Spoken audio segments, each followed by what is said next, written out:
Hey, Lloyd Boston here. I'm spending one full year on the inside of a cool brand, and I'm taking you with me. Now, you know me as a fashion insider, so I'm going to show you how a brand is really built from behind the scenes. I'm going to track a cool clothing label called Moods of Norway, every step, from the runway to real life. Alright, you with me? Who's with me? Click follow, let's go.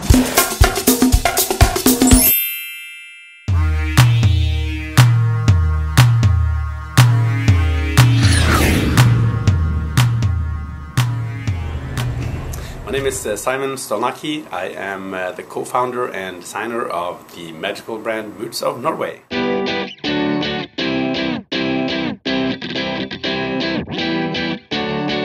Now, if someone's watching who is trying to do their own brand from nothing, what advice would you give them? Would you have them do it the same way, or would you ask them or advise them to do it totally differently? We learned so much throughout the years, and I think the biggest advice is that try to come up with a concept, something that sticks out, something that you can claim, that gives you a position. Whatever, if it's a clothing brand or if you're selling sodas or whatever it is, you need something that you can actually say that is yours.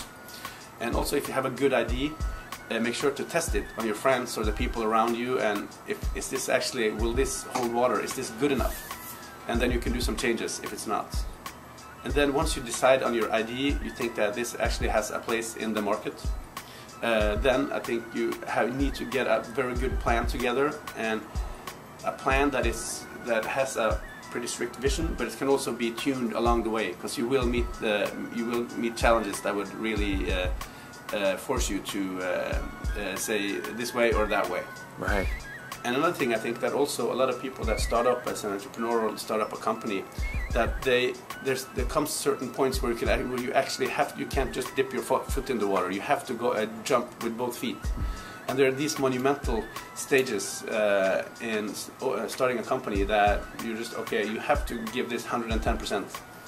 Because if you yourself don't believe it 100%, then it's impossible to convince everyone else that this is a good idea. You also have to look at this as a lifestyle. It's not a job.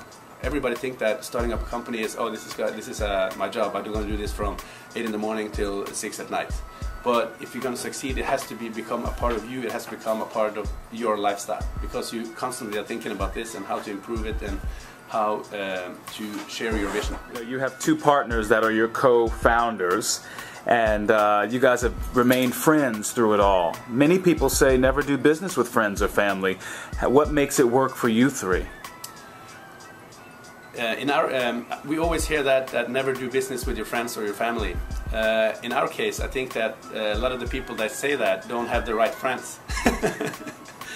No, but it is Moods of Norway. Another thing that is really important to realize in an early stage of starting a business is that you have to focus on what you're good at, and you also have to realize what you need help to. I really just want to sit and create clothing all day, and I think I'm better at that than it's better for me to keep on doing that than to start to learn how to export or import fabric from Portugal to Norway.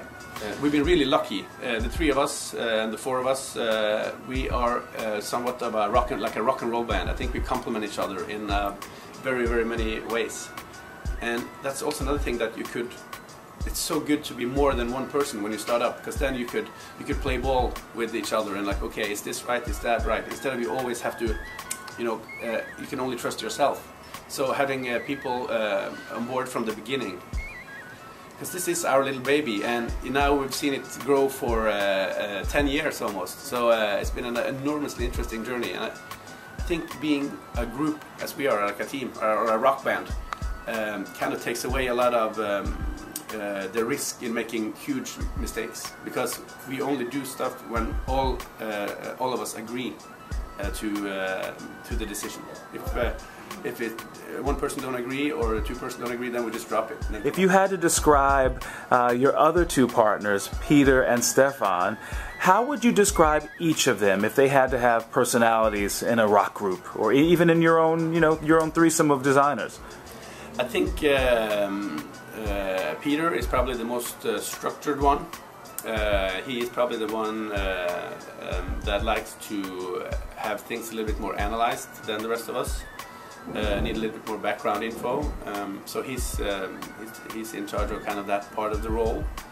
that part of the band, and Stefan brings on an enormous enthusiasm and follow through, and he's probably he's like a personification of Moods of Norway with his enormous energy and his drive.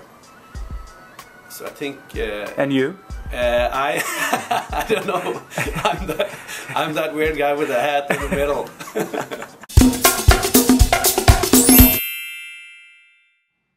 Hey, you can follow my journey on yearinabrand.com.